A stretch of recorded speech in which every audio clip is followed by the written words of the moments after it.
আমরা নবীন, আমরা তরুণ, আমরা জাতি, ভবিষ্যৎ দেশ ও জাতি সেবাই হবে, দেশ ও জাতি সেবাই হবে আমাদের জীবনে। শপথ, শিক্ষা, নৈতিকতা, মানবতা, দেশপ্রেম আমাদের চলার নীতি, আমাদের চলার নীতি। এটাই মজিদ জরিনা ফাউন্ডেশন স্কুল কলেজে মূলনীতি।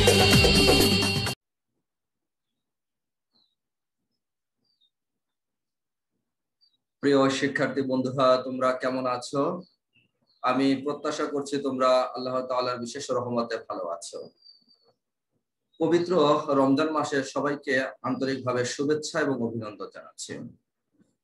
কোভিড-19 এর ক্রান্তি লগ্নে শুধু শরীয়তপুর নয়, পুরো বিশ্ব জুড়ে শিক্ষার্থীদের লেখাপড়া যেন স্থবির হয়ে পড়েছে। এমত অবস্থায় শরীয়তপুরের Majid Jarina foundation school and কলেজে তোমাদের জন্য আরো পূর্বে থেকেই আয়োজন করে আসছে অনলাইন ভার্চুয়াল ক্লাস। এজন্য সংশ্লিষ্ট কলেজ কর্তৃপক্ষকে আমি আন্তরিকভাবে ধন্যবাদ জ্ঞাপন করছি। সেই সাথে তোমরা যারা সার্বক্ষণিকভাবে আমাদের সঙ্গে অনলাইন ক্লাসের সাথে যুক্ত থাকো, অনলাইন পরীক্ষার সাথে যুক্ত থাকো, তোমাদেরকেও জানাচ্ছি আন্তরিক শুভেচ্ছা এবং অভিনন্দন। তো প্রিয় শিক্ষার্থী বন্ধুরা, আজ আমরা রসায়ন দ্বিতীয় পত্রের দ্বিতীয় অধ্যায় জৈব রসায়নের সমানতা ও তার শ্রেণী বিভাগ নিয়ে আমি হাজির হয়েছি। সকলের জ্ঞাতার্থে আমি আরো একবার জানাতে চাই, এর আগে অ্যালকেন, অ্যালকিন, অ্যালকাইন, অ্যালকাইল মূলক, অ্যালডিহাইড, ফ্যাটি অ্যাসিড, এস্টার এই ধরনের হাইড্রোকার্বন গুলোর আমরা নামকরণ শিখেছিলাম। এখন আমরা নামকরণের পরবর্তী টপিকস সমানতা ও তার শ্রেণীবিভাগ সম্পর্কে আজকে আমি তোমাদেরকে বিস্তারিত আলোচনা করব। এভাবে ধারাবাহিকভাবে প্রতিটি পর্বে আমরা এক একটি টপিকস নিয়ে আলোচনা করব। তো আর কথা নয়, এখন আমরা চলে যাচ্ছি আমাদের মূল ক্লাসে। আমাদের আজকের মূল টপিকস হচ্ছে সমানতা ও তার শ্রেণীবিভাগ। আমি আবারও বলছি, আমাদের আজকের মূল টপিকস হচ্ছে সমানতা ও তার শ্রেণীবিভাগ। তো আমি প্রথমে তোমাদেরকে সমানতা কি এই বিষয়টা নিয়ে আমি তোমাদেরকে একটু বলতে চাই। সমানতা, যাদের আণবিক সংকেত একই কিন্তু গাঠনিক সংকেত ভিন্ন, তাদেরকে পরস্পরের সমাণু, আর এই বিষয়টিকে সমানতা বলে। অর্থাৎ যে সমস্ত যৌগের আণবিক সংকেত একই কিন্তু গাঠনিক সংকেত ভিন্ন, তাদেরকে পরস্পরের সমাণু এবং এই বিষয়টিকে সমানতা বলে। আমি যদি একটু উদাহরণে যাই, CH3 CH2OH, এটার নাম হচ্ছে ইথানল। এটার নাম হচ্ছে ইথানল। আমি যদি আর একটা সংকেত লিখি,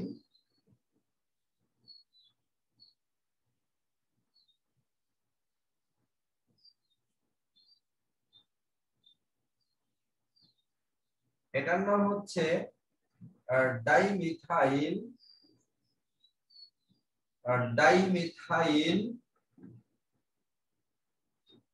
ইথার। তাহলে আমরা একটা সংকেত দেখতে পাচ্ছি ইথানল, আরেকটি সংকেত আমরা দেখতে পাচ্ছি ডাইমিথাইল ইথার। তাহলে ইথানল এবং ডাইমিথাইল ইথার, তোমরা একটু লক্ষ্য করো, এখানে কার্বন আছে দুইটি, ডাইমিথাইল ইথারেও কার্বন আছে দুইটি। ইথানলে অক্সিজেন আছে একটি, ডাইমিথাইল ইথারেও অক্সিজেন আছে একটি। ইথানলে হাইড্রোজেন আছে 3, 2 5 আর 1 6টি। ডাইমিথাইল ইথারেও হাইড্রোজেন আছে 3টি 6টি। তাহলে আমরা কি বুঝতে পারলাম?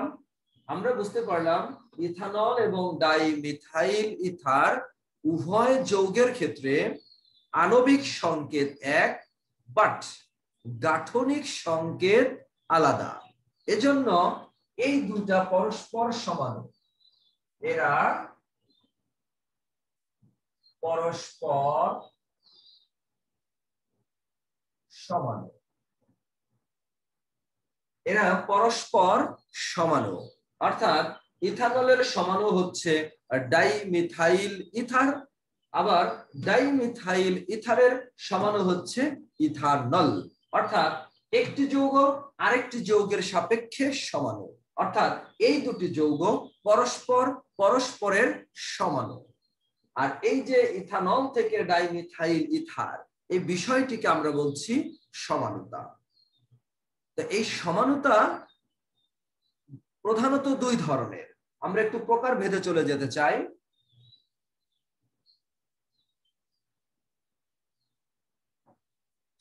সমানুতা প্রধানত দুই ধরনের।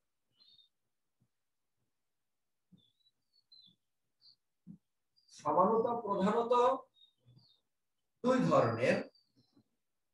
এক, গাঠনিক সমানুতা,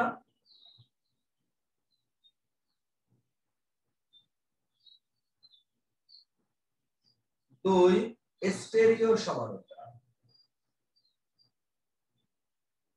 স্টেরিও বা ত্রিমাত্রিক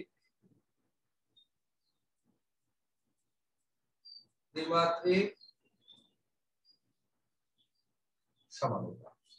তাহলে সমানুতা মেইনলি দুই প্রকার। এক, গাঠনিক সমানুতা, দুই, স্টেরিও বা ত্রিমাত্রিক সমানুতা। এই গাঠনিক সমানুতা আবার পাঁচ প্রকার। এই গাঠনিক সমানুতা আবার পাঁচ প্রকার, আর স্টেরিও বা ত্রিমাত্রিক সমানুতা আবার দুই প্রকার। এই পাঁচ প্রকার কারা? এক, চেইন সমানুতা, চেইন বা শীতল সমানুতা, দুই, অবস্থান সমানুতা, তিন, কার্যকরীমূলক সমানুতা, কার্যকরীমূলক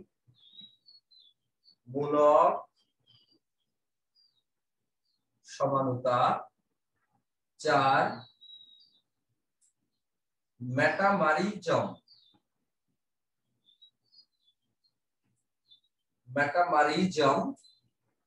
এবং পাঁচ, টটোমারিজম।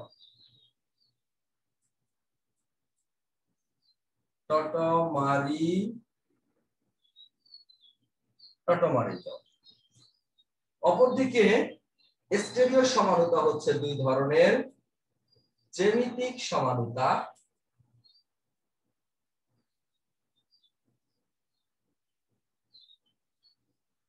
বা সিস ট্রান্স সমানুতা,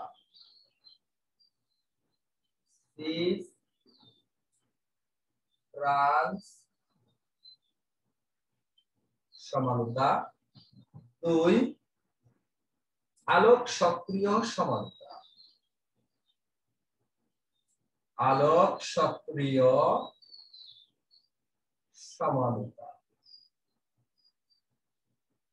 এই হচ্ছে সমানুতার শ্রেণী বিভাগ। আমি আবারও বলছি, সমানুতা প্রধানত দুই ধরনের। এক, গাঠনিক সমানুতা, দুই, স্টেরিও সমানুতা। এক, গাঠনিক সমানুতা, দুই, স্টেরিও বা ত্রিমাত্রিক সমানুতা। এই গাঠনিক সমানুতা আবার পাঁচ ভাগে বিভক্ত। নাম্বার ওয়ান, চেইন বা শিকল সমানুতা। নাম্বার দুই, অবস্থান সমানুতা। নাম্বার তিন, কার্যকরীমূলক সমানুতা। নাম্বার চার, মেটামারিজম। নাম্বার পাঁচ, টটোমারিজম। অপরদিকে স্টেরিও বা ত্রিমাত্রিক সমানুতা হলো দুই ধরনের। এক, জ্যামিতিক সমানুতা বা সিস ট্রান্স সমানুতা, 2 আলোক সক্রিয় সমানুতা। এই হলো মোটামুটি সমানুতার শ্রেণী বিভাগ। এখন আমরা বিস্তারিত আলোচনা করব প্রত্যেকটি শ্রেণী বিভাগকে। তো প্রথমেই আমি গাঠনিক সমানুতার শ্রেণী বিভাগ করতে চাই। চলো,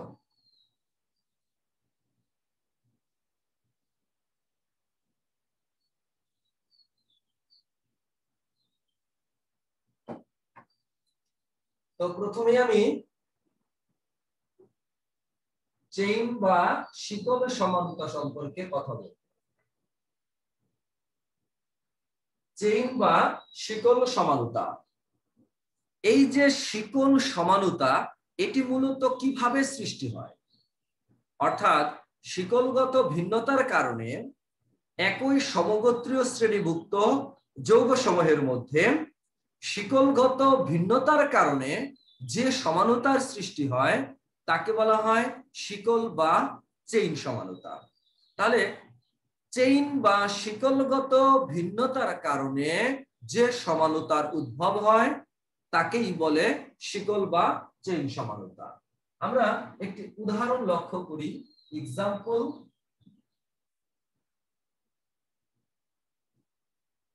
যেমন butane CH3 CH2 CH2 CH3, এটার নাম হচ্ছে বিউটেন, এটার নাম হচ্ছে বিউটেন। এখন আমি যদি এর আরেকটা সমানু লিখি যাদের আণবিক সংকেত ঠিক থাকবে, শুধু গাঠনিক সংকেতটা আলাদা থাকবে, তাহলে সংকেতটি কি হতে পারে? CH3 CH CH3 CH3, এর নাম হচ্ছে 2 মিথাইল প্রোপেন। 2 methyl propane. একটু লক্ষ্য করো, এখানে কার্বন সংখ্যা আছে 4টি, হাইড্রোজেন সংখ্যা আছে 3 2 5 আর 2 7 আর 3 10, আর এখানে কার্বন সংখ্যা আছে 4টি, হাইড্রোজেন সংখ্যা আছে 3 আর 1 4 আর 3 7 আর 3 10। অর্থাৎ উভয় সংকেতের মধ্যে, অর্থাৎ বিউটেন এবং 2 মিথাইল প্রোপেন, উভয়ের মধ্যে আণবিক সংকেত এক, গাঠনিক সংকেত আলাদা। অর্থাৎ এখানে বিউটেন, এখানে কোনো শিকল নাই, এখানে কোনো শাখা নাই, শিকল আছে বাট শাখা নাই।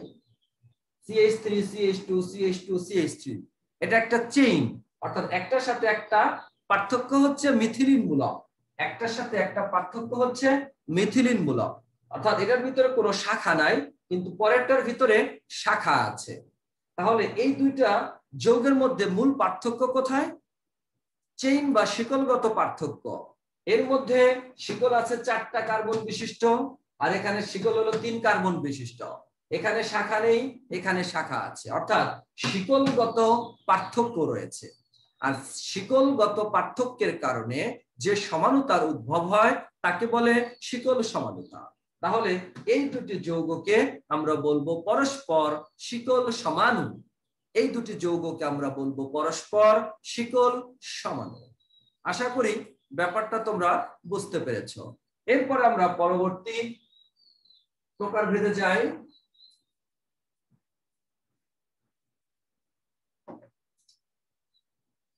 অবস্থান সমানুতা।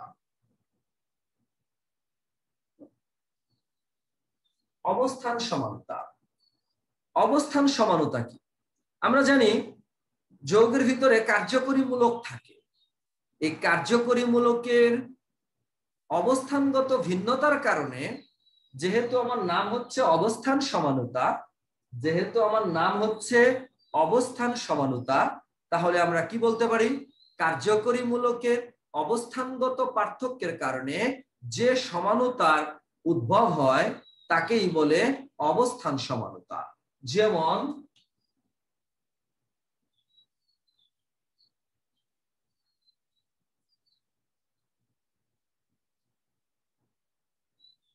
CH3 CH2 CH2OH, এটার নাম হচ্ছে প্রোপানল, এটার নাম হচ্ছে প্রোপানল।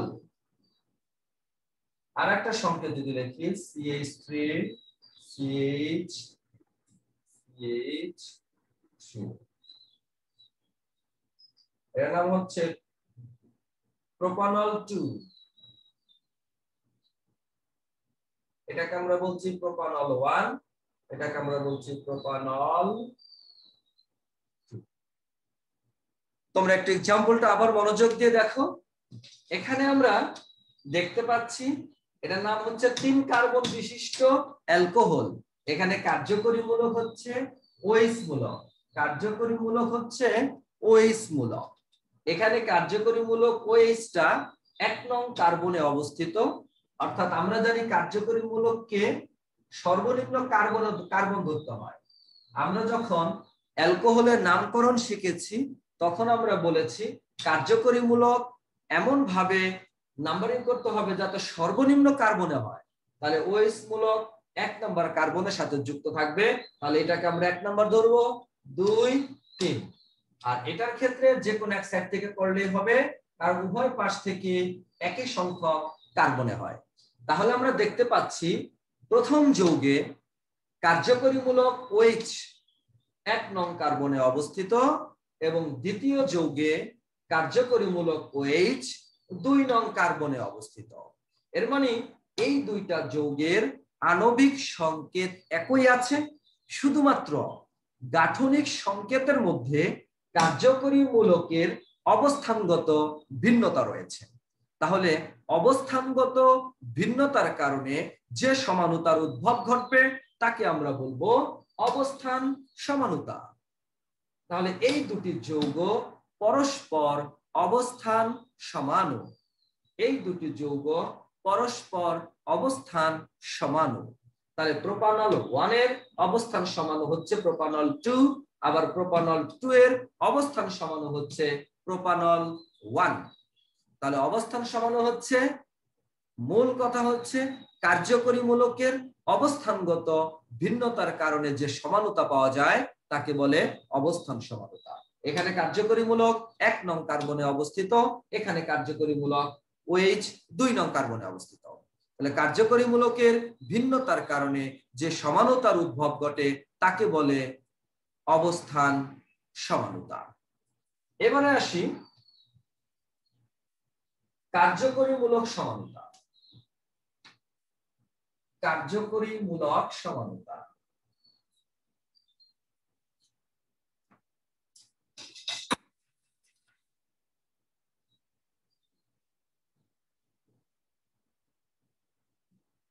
কার্যকরী মূলক সমানুতা।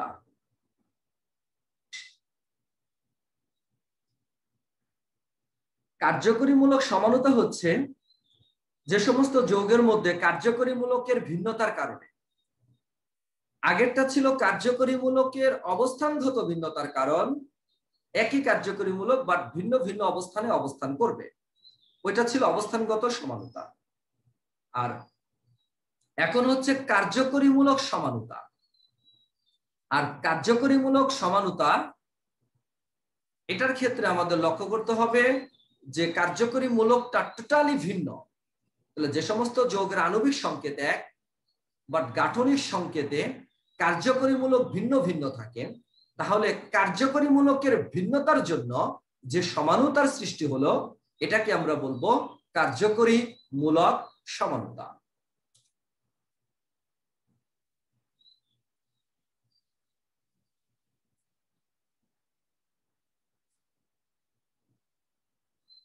যেমন CH3 CH2 CH4, CH3 CO CH2, এটার নাম হচ্ছে প্রোপানন। এটার নাম হচ্ছে প্রোপানন আর এটার নাম হচ্ছে প্রোপানেল।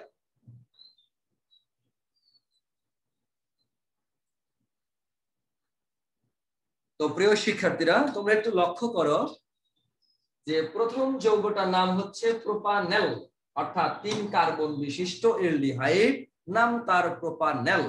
এবং দ্বিতীয় যৌগটি হচ্ছে 3 কার্বন বিশিষ্ট বা কিটোন যৌগ CO। তাহলে CH3 CO CH3 এটা নাম হচ্ছে প্রোপানন। এখানে কার্বন সংখ্যা 3টি, এখানেও কার্বন সংখ্যা 3টি, এখানে অক্সিজেন একটি, এখানেও অক্সিজেন একটি, এখানে হাইড্রোজেন 3 দিয়ে 5 এর একে 6, এখানেও হাইড্রোজেন সংখ্যা 3 3 6। এর মানে এই দুটো যৌগের মধ্যে আণবিক সংকেতের মধ্যে কোনো পার্থক্য নাই। পার্থক্য হচ্ছে এই দুটো যৌগের সংকেতের মধ্যে কার্যকরী মূলকের ভিন্নতা। এটা হচ্ছে অ্যালডিহাইড কার্যকরী মূলক, এটা হচ্ছে কিটোন কার্যকরী মূলক। এটা হচ্ছে অ্যালডিহাইড কার্যকরী মূলক, এটা হচ্ছে কিটোন কার্যকরী মূলক। তাহলে এই দুইটা যৌগের ভিতরে মূলত কিসের পার্থক্য? কার্যকরী মূলকের পার্থক্য, কার্যকরী মূলকের ভিন্নতা। আণবিক সংকেত আমার এক, গাঠনিক সংকেত আলাদা। কেন আলাদা? কার্যকরী মূলকের কারণে। অর্থাৎ কার্যকরী মূলক ভিন্ন ভিন্ন, দুইটা যৌগে দুই রকম, বাট আণবিক সংকেত এক। এই জাতীয় সমানুকে আমরা বলবো কার্যকরী মূলক সমানুতা। তো প্রিয় শিক্ষার্থী বন্ধুরা, তোমরা অবস্থান সমানুতা আর কার্যকরী সমানুতার মধ্যে মাঝে মধ্যে প্যাচ লাগিয়ে দাও। সেটি হচ্ছে কার্যকরী মূলক সমানুতার ক্ষেত্রে দুটি যৌগে কার্যকরী মূলকটা টোটালি আলাদা আলাদা থাকে, বাট আণবিক সংকেত থাকে একই। এদেরকে আমরা বলবো কার্যকরী মূলক সমানুতা। যেমন প্রোপানেল এবং প্রোপানন, এক্ষেত্রে অ্যালডিহাইড CHO এটা একটা কার্যকরী মূলক, আবার CO কিটোন এটি একটি আলাদা কার্যকরী মূলক। তাহলে এই দুইটা যৌগের মধ্যে কার্যকরী মূলক ভিন্ন ভিন্ন, আর কার্যকরী মূলক ভিন্ন ভিন্ন হলে যে সমানুতার জন্ম দেয় তার নামই হচ্ছে কার্যকরী মূলক সমানুতা। আর এর আগে আমরা যে টপিকসটা পড়েছিলাম অবস্থান সমানুতা, সেখানে স্পষ্ট ছিল যে কার্যকরী মূলক একই থাকবে, বাট অবস্থানগত চেঞ্জ, কখনো 1 নম্বর কার্বনে, কখনো 2 নম্বর কার্বনে, কখনো 3 নম্বর কার্বনে। তাহলে অবস্থানগত কার্যকরী মূলকের ভিন্নতার কারণে যে সমানুতা সৃষ্টি হয়েছিল সেটিকে আমরা নাম দিয়েছিলাম অবস্থান সমানুতা। ইতোমধ্যে আমরা চেইন বা শিকল সমানুতা, অবস্থান সমানুতা, কার্যকরী মূলক সমানুতা এই বিষয়গুলো আমরা বিস্তারিত শিখলাম। এখন আমরা চলে যাব মেটামারিজম এবং টটোমারিজম। এবার আসি মেটামারিজম।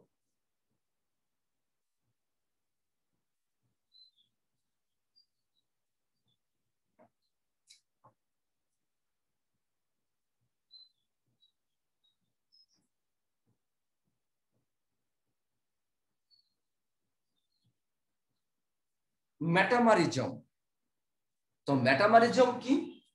মেটামারিজম হলো কার্যকরী মূলকের উভয় পাশে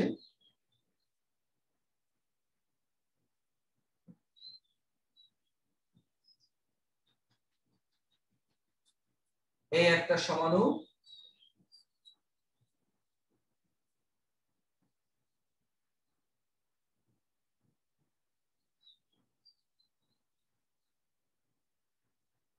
আমি এটার কথাই বলছি, এটার নাম হচ্ছে methyl propyl ether.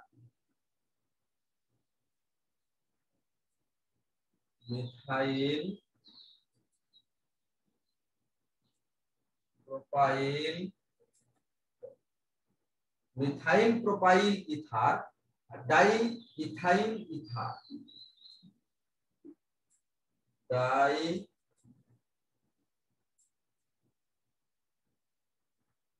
Ethyl ether. তো প্রিয় শিক্ষার্থী বন্ধুরা একটু লক্ষ্য করো, প্রথম যৌগটির নাম হচ্ছে মিথাইল প্রোপাইল ইথার, দ্বিতীয় যৌগটির নাম হচ্ছে ডাই ইথাইল ইথার। এখানে মাঝখানে তোমরা অক্সিজেন দেখতে পাচ্ছ, এটা হচ্ছে ইথারের কার্যকরী মূলক। ইথারের কার্যকরী মূলক হচ্ছে এটা, ইথারের কার্যকরী মূলক হচ্ছে এটা। অর্থাৎ এই কার্যকরী মূলক উভয় পাশে কার্যকরী মূলক কিন্তু একই। Methyl propyl ether, di ethyl ether উভয় যৌগে কার্যকরী মূলক সেম।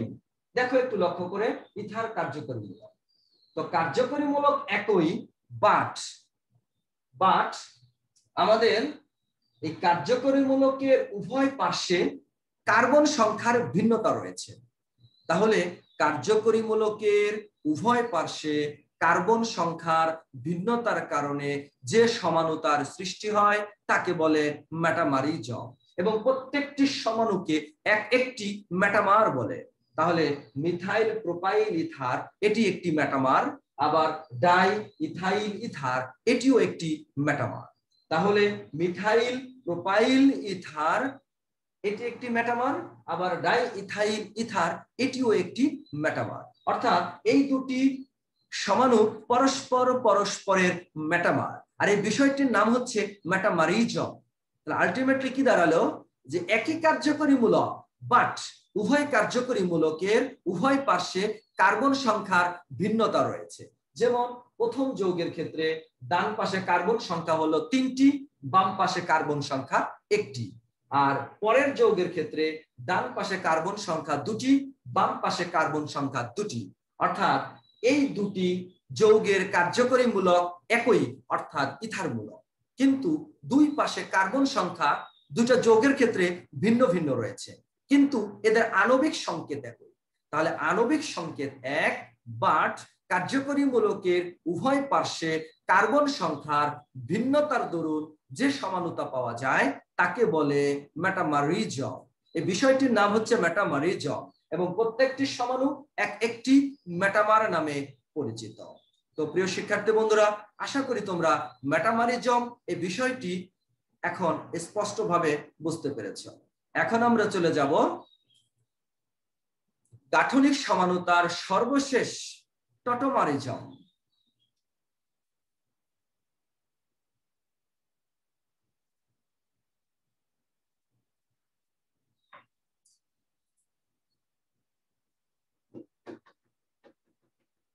টটোমারিজম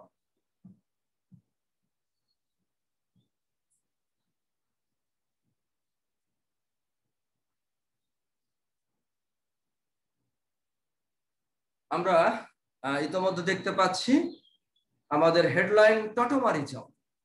টটোমারিজম আমি আগে একটু উদাহরণ দিয়ে নিই।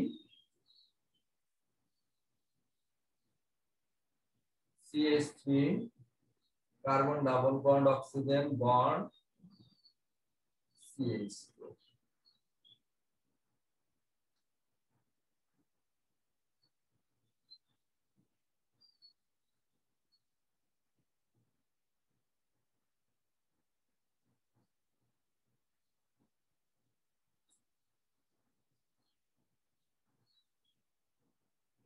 এটার নাম হচ্ছে প্রোপানন, আর এটার নাম হচ্ছে প্রোপিনটুঅল।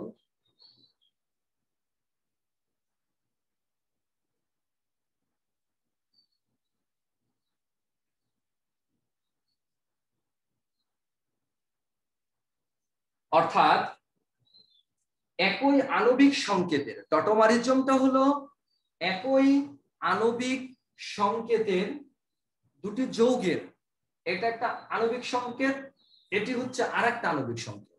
অর্থাৎ দুইটা একই যৌগের বাট আণবিক সংকেতটা আলাদা, আণবিক সংকেত এক বাট গাঠনিক সংকেতটা আলাদা। তাহলে একই যৌগের একই সমগোত্রীয় একই, আমি একটু সংজ্ঞাটা একটু দিয়ে দিচ্ছি, যে একই আণবিক সংকেত, একই আণবিক সংকেতের একই আণবিক সংকেতের দুটি যৌগের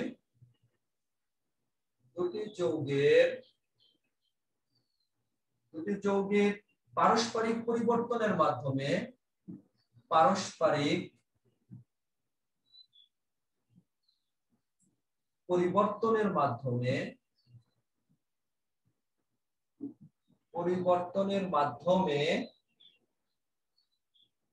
একই আণবিক সংকেতের দুটি যৌগের পারস্পরিক পরিবর্তনের মাধ্যমে গতিশীল সাম্যাবস্থা সৃষ্টি হলে গতিশীল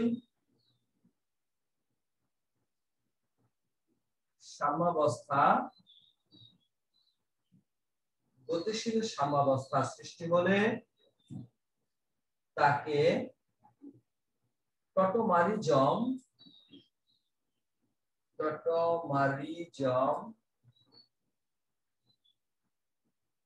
সমাণু বলে।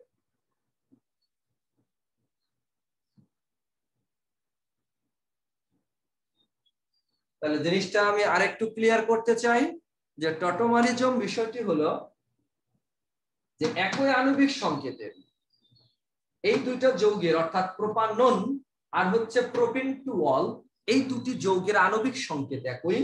এই দুটি যৌগের পারস্পরিক পরিবর্তন অর্থাৎ প্রোপানন একটা পরিবর্তিত হয়ে প্রোপিন-টু-অল উৎপন্ন করেছে। কিভাবে পরিবর্তনটা হলো আমি এখন ক্লিয়ার করব। তাহলে এখন প্রোপানন পরিবর্তিত হয়ে একটা নতুন যৌগ প্রোপিন-টু-অল উৎপন্ন করেছে। আবার প্রোপিন-টু-অল আবার প্রোপানন উৎপন্ন করতে পারে। আলটিমেটলি প্রোপানন এবং প্রোপিন-টু-অল পরস্পর সাম্যাবস্থায় অর্জন করেছে, অর্থাৎ প্রোপানন থেকে প্রোপিন-টু-অল প্রস্তুত হয়, আবার প্রোপিন-টু-অল থেকে প্রোপানন প্রস্তুত করা সম্ভব হয়। অর্থাৎ এই দুটি সমাণু একটা গতিশীল সাম্যাবস্থার সৃষ্টি করেছে, অর্থাৎ এটা থেকে এটা এবং এটা থেকে এটা উৎপন্ন করা সম্ভব এবং উৎপন্ন হয়। এজন্য আমরা উভমুখী তীর চিহ্ন দিয়েছি। এখানে ঘটনা কি ঘটে? এখানে মূলত যে বিষয়টি ঘটে সেটি হচ্ছে কার্বন এবং অক্সিজেনের মধ্যে অক্সিজেনের তড়িৎ ঋণাত্মকতা বেশি। এই দেখো, কার্বন এবং অক্সিজেনের মধ্যে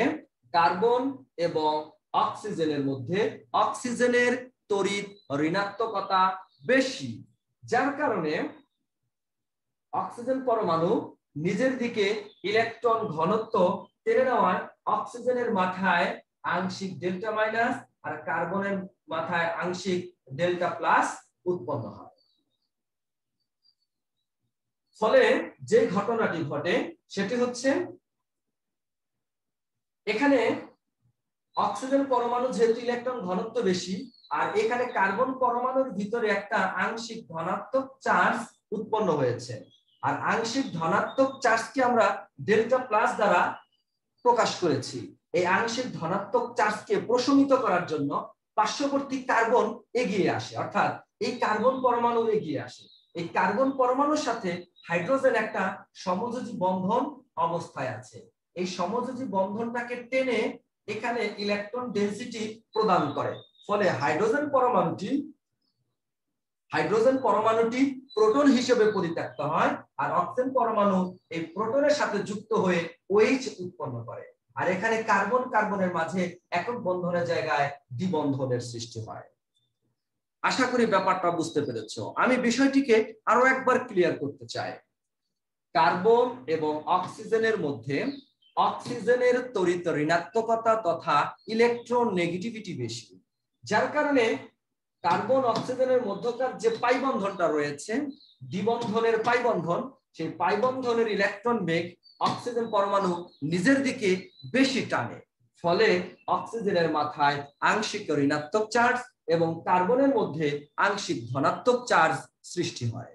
এই যে কার্বনের মধ্যে আংশিক ধনাত্মক চার্জ সৃষ্টি হয়েছে, এই আংশিক ধনাত্মক চার্জটিকে প্রশমিত করার জন্য পার্শ্ববর্তী কার্বন তার সাথে হাইড্রোজেন দ্বারা যে সমযোজী বন্ধন গঠন করেছে, সেই সমযোজী বন্ধনটা ভেঙে এই কার্বন পরমাণুর মাঝে একটা দ্বিবন্ধন বা পাই বন্ধন গঠন করে।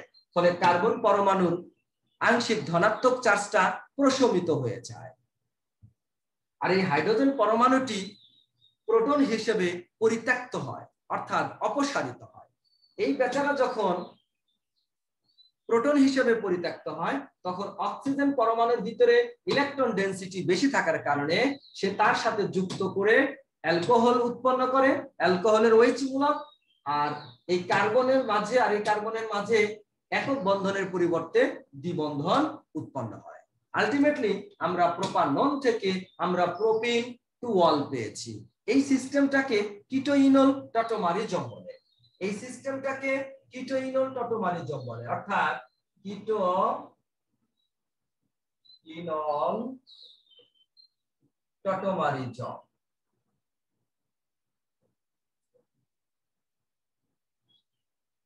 এই সিস্টেমটাকে কিটোইনল টটোমারিজম বলে। এখন প্রশ্ন হলো কেন? তার কারণ হচ্ছে এই প্রোপিন-টু-অল এটা উৎপন্ন হয়েছে কিটোন থেকে। এটা হচ্ছে কিটোন মূলক, অর্থাৎ প্রোপিন-টু-অল এটা কিটোন থেকে উৎপন্ন হয়েছে, এই জন্য নাম দিয়েছি কিটো। আবার এই কিটোন থেকে যে নতুন যৌগটা উৎপন্ন হয়েছে, এখানে দুইটা কার্যকরী মূলক উৎপন্ন হয়েছে। একটি হচ্ছে অ্যালকোহল, অন্যটি হচ্ছে অ্যালকিন। একটি হচ্ছে অ্যালকোহল, অন্যটি হচ্ছে অ্যালকিন। অ্যালকোহলের অল আর অ্যালকিনের হচ্ছে ইন। অ্যালকোহলের হচ্ছে ওয়াল আর অ্যালকিনের হচ্ছে ইন। তাহলে ওয়াল আর ইন একত্রে আমরা যদি সন্ধি বিচ্ছেদ করি তাহলে হয় ইনল। তাহলে সেখানে আমরা নাম দিয়েছি, যেহেতু কিটোন থেকে উৎপন্ন হয়েছে এজন্য কিটো, আর যেহেতু অ্যালকোহল এবং অ্যালকিন যোগ উৎপন্ন হয়েছে সেখান থেকে আমরা এনেছি ইন যোগ অল, ইনল, অর্থাৎ কিটো ইনল। আর এই বিষয়টিকে আমরা বলছি টটোমারিজম। এ কারণে এই নতুন যৌগটাকে আমরা বলবো কিটো ইনল টটোমারিজম। আশা করি তোমরা ব্যাপারটি বুঝতে পেরেছো। আর এই সমানতার মাধ্যমে যেই দুটি যৌগ উৎপন্ন হলো, এই দুটি যৌগকে আমরা পরস্পর টটোমার বলবো। অর্থাৎ প্রোপানন একটি টটোমার, আবার প্রোপিন টু ওয়াল এটিও একটি টটোমার, আর এরা পরস্পর টটোমার। আর এই বিষয়টি হচ্ছে পরস্পর টটোমারিজম সমান। তো প্রিয় শিক্ষার্থী বন্ধুরা, আজ আর নয়, আশা করি তোমরা সমানতার যে শ্রেণী বিভাগ দুই ভাগে বিভক্ত, তার মধ্যে গাঠনিক সমানতা 5 ভাগে বিভক্ত। এই 5টি ভাগ আমরা বিস্তারিত আলোচনা করলাম। পরবর্তী ক্লাসে আমরা স্টেরিও সমানতা বা ত্রিমাত্রিক সমানতা এটা আলোচনা করব, অর্থাৎ আলোক সক্রিয় সমানতা এবং জ্যামিতিক সমানতা। সেই পর্যন্ত তোমরা সুস্থ থাকো, নিরাপদে থাকো। আল্লাহ হাফেজ।